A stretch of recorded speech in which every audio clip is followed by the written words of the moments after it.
Começa agora Esperança e Vida. Hoje com Leonardo Mendonça. Olá, amigo do Esperança e Vida. Hoje vamos começar uma série de mensagens intituladas de 10 motivos para amar. Antes de começarmos, quero fazer uma simples pergunta para você, querido. Se você pudesse escrever a condição do nosso planeta através de um rosto, como seria esse rosto? Isso mesmo.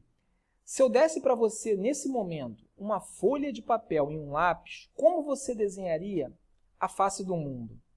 Será que seria uma carinha sorridente ou será que seria uma carinha preocupada? Será que seria uma carinha com medo ou, quem sabe, uma carinha doente ou com raiva? Então, como é que você desenharia a face do mundo? Se analisarmos tudo o que temos visto, querido, tudo aquilo que temos ouvido recentemente, como pareceria o seu desenho? Para te ajudar a desenhar, eu gostaria de começar falando sobre uma realidade bem próxima. Como é que você desenharia o rosto do mundo, sabendo que, em média, 18 mil crianças são vítimas de violência doméstica por dia aqui no Brasil? Significa que uma criança do nosso país é agredida a cada 5 segundos, bem aqui no Brasil. Quantas pessoas você acha que estão perambulando nesse momento no mundo sem um lugar para morar? Eu aqui não estou falando de gente que se encontra assim por causa do álcool ou falta de estudo, não. Eu estou me referindo àqueles que estão assim em virtude dos problemas políticos, da violência em alguns países. São pessoas que não têm um país para chamar de lar. Hoje, querido, aos cuidados do alto comando das Nações Unidas para refugiados, existem mais de 9 milhões de pessoas. Isso mesmo, 9 milhões de refugiados. E as crianças que moram nas ruas? Uma pesquisa da Unicef diz que no mundo existam mais de 100 milhões de crianças que dormem nas ruas de centros urbanos de grandes cidades. Essas crianças têm como cama apenas ali uma calçada. Será que conseguimos imaginar quantas delas são ou serão viciadas em algum tipo de droga? E quando falamos do terrorismo? Hoje não se precisa mais de armas convencionais para se cumprir com os propósitos que os terroristas têm em mente. E o que dizer sobre a AIDS? Estima-se que 34 milhões em todo o mundo estão contaminados com o HIV. Podemos citar também a crise alimentar, onde milhões de pessoas passam fome, enquanto que toneladas e toneladas de produtos agrícolas são processados para o preparo de combustível.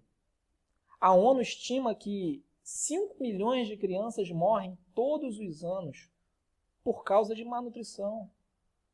Por dia dá quase 14 mil crianças mortas, quase 10 por minuto. Isso só por causa de falta de alimento. E então, vamos voltar ao desenho? Como é que você desenharia um mundo sabendo de tudo isso? E olha que aqui não falamos de corrupção, criminalidade, tráfico de drogas, conflitos armados, aquecimento global, catástrofes naturais. Será que podemos chegar a uma razão principal para todos esses problemas? Todos nós queremos condições básicas sociais, queremos respeito, salários dignos, melhoramento do mundo em todas as áreas, seja intelectual, material, mas sem dúvida no aspecto moral. Mas aí eu pergunto, por que isso não aconteceu ainda? Com tanta informação que temos disponíveis hoje, nos nossos dias, com tanto avanço tecnológico, alguns deles incríveis, como é possível vivermos num país que ainda há fome? Como é possível vivermos num mundo em que há opressão, medo, falta de esperança? Você tem medo? Você se sente à vontade andando de carro 11h30 da noite? Por quê? O problema, querido, é que nós estamos tentando fazer, e ouça bem, nós estamos tentando fazer com que a ciência e a tecnologia cumpram uma tarefa que não foi designada a elas. A razão pela qual essas calamidades continuam de maneira crescente, querido, é que elas não são problemas de caráter científico ou tecnológico. Sabe por quê? Porque os piores problemas ao nosso redor, querido, são de natureza moral. O problema não é a falta de conhecimento da ciência. O problema está no excesso de egoísmo no coração humano. Querido, ouça com atenção. Muitos dos problemas que nós vivemos não possuem solução intelectual. Muitos dos problemas que hoje vivemos não têm solução através de mecanismos científicos ou tecnológicos. Porque os problemas são bem mais profundos. Porque são problemas arraigados na natureza humana. E eu pergunto a você, por quanto tempo mais nós vamos continuar insistindo em procurar soluções definitivas onde não podemos encontrar? Ou melhor, será que existe uma solução? A palavra de Deus, querido, diz que sim. A palavra de Deus diz que há uma solução. Nós vivemos num momento especial e oportunidade única que Deus nos concede. Porque quando olhamos aquilo que Deus nos dá e quando olhamos, querido, para o passado, milhares de anos atrás, quando Deus deu ao ser humano a base moral que nos protegeria, Deus escreveu com o seu próprio dedo em tábuas de pedra. Ele escreveu valores morais, 10 para ser mais exato. 10 valores morais que seriam o fundamento de nossa vida. Eles são o antigo código moral conhecido como os 10 mandamentos. Os 10 mandamentos, querido, na sua essência, tanto judeus, cristãos, muçulmanos concordam. E pela importância desse código moral para nós como seres humanos, durante os próximos 10 programas, incluindo este, no Esperança e Vida, nós estaremos estudando cada um desses princípios que estão todos eles concentrados em uma única palavra, que é amor.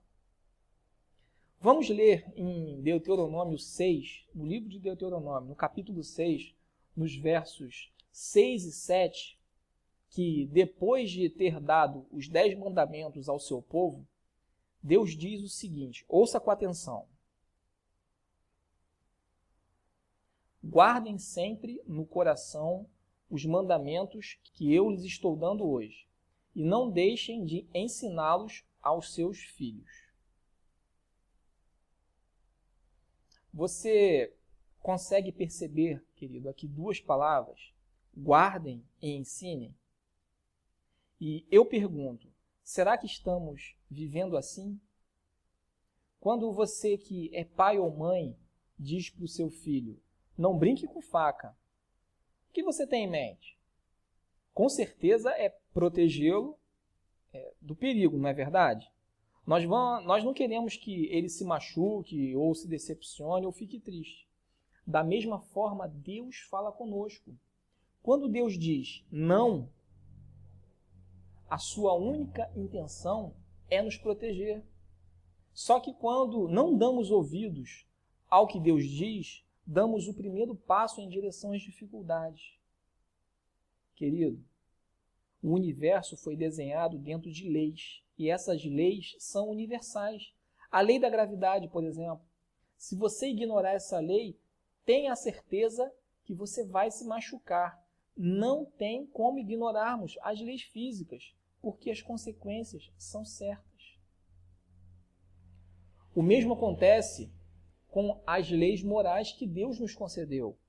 Essas leis não são opcionais. Só que, infelizmente, muitos pensam dessa forma. Faço se der, mas também se não der, não tem problema. Deus nos diz de forma muito clara, se você levar essas instruções a sério, você vai ser bem-sucedido. Caso contrário, meu filho ou minha filha, você vai sofrer as consequências. Não adianta, querido. O ser humano precisa de parâmetros. E a melhor coisa é seguir a orientação do próprio Criador. E é nesse ponto que entra o que é e o que não é prioridade em nossa vida. Qual é a prioridade na sua vida hoje, querido? Qual é a coisa mais importante da sua vida? Para responder a essa pergunta, é que Deus nos deu o primeiro mandamento. A lei moral de Deus tem como primeira orientação o seguinte. Vamos ler no livro de Êxodo, no capítulo 20, no verso 3. Não terás outros deuses diante de mim. Qual que é o princípio aqui? Simples. Coloque Deus em primeiro lugar.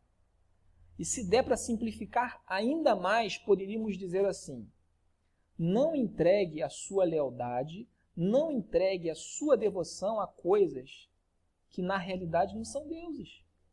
Não conceda um lugar supremo na sua vida a algo ou alguém que no fim só irá trazer decepção e irá machucar você. Nessa primeira orientação, Deus pede prioridade em sua vida. Querido, você sabe o que é ter outros deuses diante de Deus? Você notou que a palavra deuses, quando lemos, está com D minúsculo? A razão é muito simples. Deus é único. E esses deuses, o que são? Deuses com D minúsculo pode ser qualquer coisa. Qualquer coisa que domine a sua vida. Pode ser um emprego? Claro que pode. Pode ser outra pessoa? Por que não? E o dinheiro? Certamente. Sexo? Claro. Poder? Com certeza. Diversas coisas podem ser deuses em nossas vidas. Jesus, quando foi tentado no deserto, ele foi tentado de forma direta e frontal. E um ataque contra exatamente o primeiro mandamento. Satanás mostrou para Jesus todos os reinos do mundo e a glória de cada um deles. Vamos ler no Evangelho de Mateus, no capítulo 4, no verso 9. Satanás diz: tudo isso te darei, se prostrado me adorares. E qual foi a resposta que Cristo deu? Isso a gente vai ler no próximo versículo. Ao Senhor teu Deus adorarás, e só a Ele darás culto. Querido, Jesus se recusa a focar em deuses falsos. Podemos tirar dessa lição que a verdadeira moralidade, querido, nasce de um coração que sabe. A verdadeira moralidade nasce de um coração que entende quem é realmente digno de ser adorado. A verdadeira moralidade nasce de um coração que é renovado por fazer a vontade de Deus. E para terminar a nossa mensagem de hoje, eu quero deixar o que o apóstolo Paulo escreveu em sua carta aos Romanos, no capítulo 12, no verso 2. Vamos ler? Não se amoldem ao padrão deste mundo, mas transformem-se pela renovação da sua mente, para que sejam capazes de experimentar e comprovar a boa, agradável e perfeita vontade de Deus. Experimentar a vontade de Deus significa, querido, que mais do que simplesmente obedecer certas questões morais, envolve, acima de tudo, que essa orientação faça parte de sua vida. No próximo programa, falaremos nós falaremos um pouco do segundo mandamento, a segunda orientação da lei moral de Deus. Um forte abraço e fique com Deus.